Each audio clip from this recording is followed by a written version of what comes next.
Mahakumbh horror story. आज की ये कहानी थोड़ी अलग है क्योंकि इंडिया के सबसे बड़े मेले महाकुंभ के बारे में है। रौनक त्रिपाठी एक 19 साल का नौजवान अपने माँ बाप और बड़े भाई अमित के साथ 2012 में पहली बार इलाहाबाद के महाकुंभ मेले में गया था। महाकुंभ का मेला बहुत पवित्र माना जाता है और इसका अनुभव अस्तित्व को बदलने वाला माना जाता है, पर रौनक के लिए ये एक रिलीजियस ट्रिप से ज्यादा एक एडवेंचर था। उसने अपनी दादी से कई बार सुना था कि यहाँ देव और असुर दोनों के किस्से छुपे हुए हैं और महाकुंभ के समय संगम का पानी अपने अंदर एक अलग सी शक्ति समेट लेता है। रौनक अपने परिवार के साथ संगम के पानी में स्नान करने पहुंचा तो उसने देखा कि वहां हर तरफ लोग मंत्रों का उच्चारण कर रहे हैं और हवा में धूप की सुगंध है। स्नान करते वक्त रौनक ने एक अजीब सी गर्मी महसूस की, जैसे उसके आसपास का पानी उबल रहा हो। उसने ये बात अपने भाई अमित को बताई, लेकिन अमित ने हंस के बोला, ये तेरी इमेजिनेशन है रौनक, संगम का पानी पवित्र होता है। लेकिन रौनक का मन बेचैन होने लगा था। शाम के वक्त पूरे परिवार ने मेले में घूमने का प्लान बनाया। हर तरफ साधु और संतों की भीड़ थी। महाकुंभ के पूरे मेले में बड़े बड़े स्टॉल्स लगे हुए थे। तभी रौनक की नजर एक अलग से दिखने वाले साधु पर पड़ी, जो एक कोने में बैठा था। उसका चेहरा आसमान की तरफ था, आंखें सफेद जैसे दूध की हों और उसके होठ कुछ अनजान शब्दों का जाप कर रहे थे। रौनक एकदम से उसकी तरफ खिंचा चला गया। रौनक ने अमित से कहा, अमित चलो देखते हैं ये बाबा क्या कर रहा है। वो साधु अपने ध्यान में लीन था और अमित ने रौनक को बोला कि उसे तंग करके उसकी भक्ति को भंग नहीं करना चाहिए। लेकिन रौनक ने अमित की नहीं सुनी और वो बाबा की तरफ चलने लगा। बाबा के पास पहुंचते ही उसने देखा कि वो बाबा अब भी अपने ध्यान में ही लीन थे।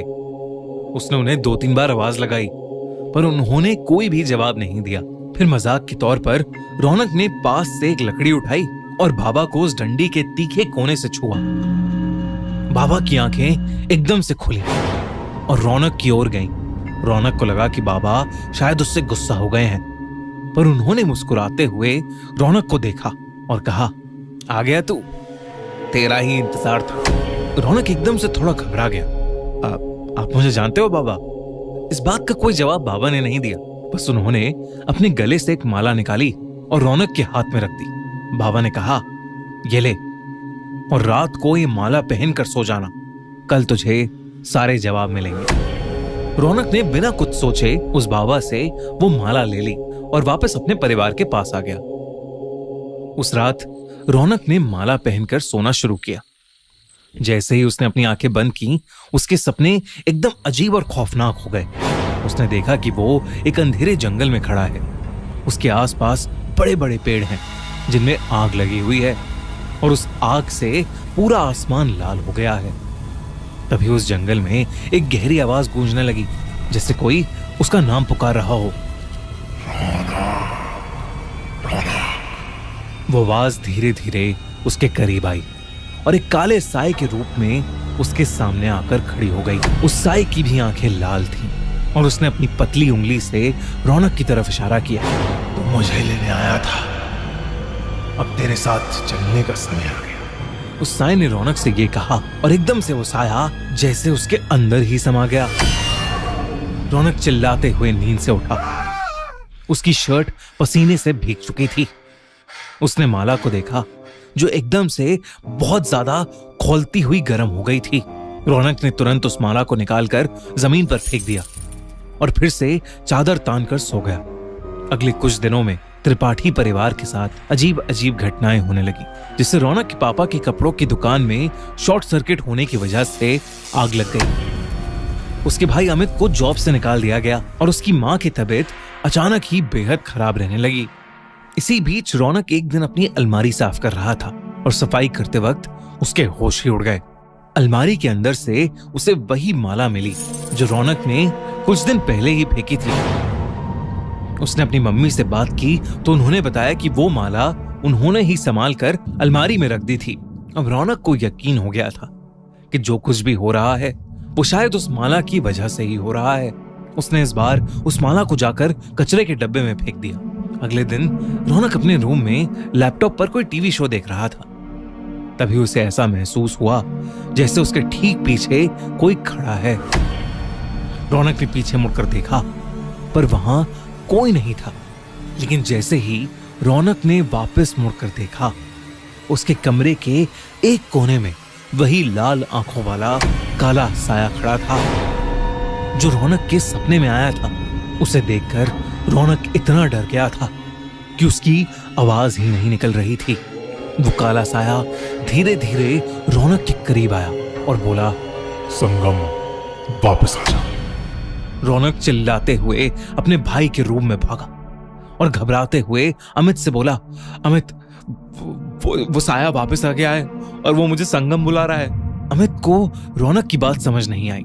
उसने उसे समझाया कि ये सब रौनक का वहम है और वो उसे कल सुबह मंदिर ले जाएगा, जिससे शायद उसका डर दूर हो जाएगा। पर रौनक उस रात सहम गया था। अगले दिन सुबह वो बिना किसी को बताए बस में बैठकर इलाहाबाद के लिए निकल गया। बस रात को चाय पीने के लिए रुकी। चाय पीकर जैसे ही रौनक ने वॉलेट निकालने के लिए अपना बैग खोला, उसकी रूह कांप गई। रौनक के बैग में वही माला पड़ी हुई थी।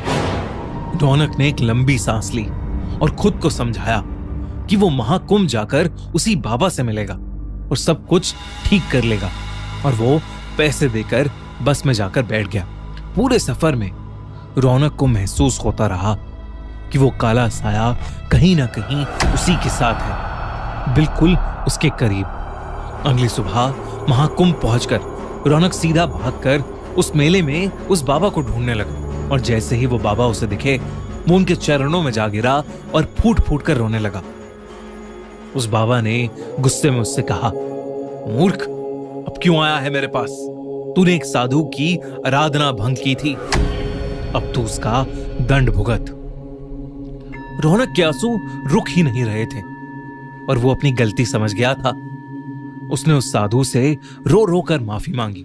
कुछ समय बाद उस साधु को रौनक पर दया आ गई और उसने रौनक से माला वापस लेकर अपने गले में डाल ली। अचानक ही रौनक को माला के जाने के बाद बहुत हल्का सा महसूस होने लगा। रौनक ने देखा कि वो काला साया बाबा के सर के ऊपर खड़ा है और कुछ ही देर में वो बाबा के अंदर ही समा गया। उस दिन रौनक ने एक बार फिर महाकुंभ में स्नान लिया और वो समझ गया कि कभी किसी भक्ति में लीन साधु को डिस्टर्ब नहीं करना चाहिए। घर आकर उसने सब कुछ अपने परिवार को बताया। धीरे धीरे उसके परिवार पर आई प्रॉब्लम्स भी दूर होती चली गईं। रौनक और उसकी फैमिली इस साल प्रयागराज में हो रहे महाकुंभ में फिर से जा रही है। आप में से कितने लोग महाकुंभ के बारे में जानते हैं? और अगर हाँ, तो कितने लोग महाकुंभ में जाने का प्लान कर रहे हैं? हमें कमेंट सेक्शन में जरूर बताइए।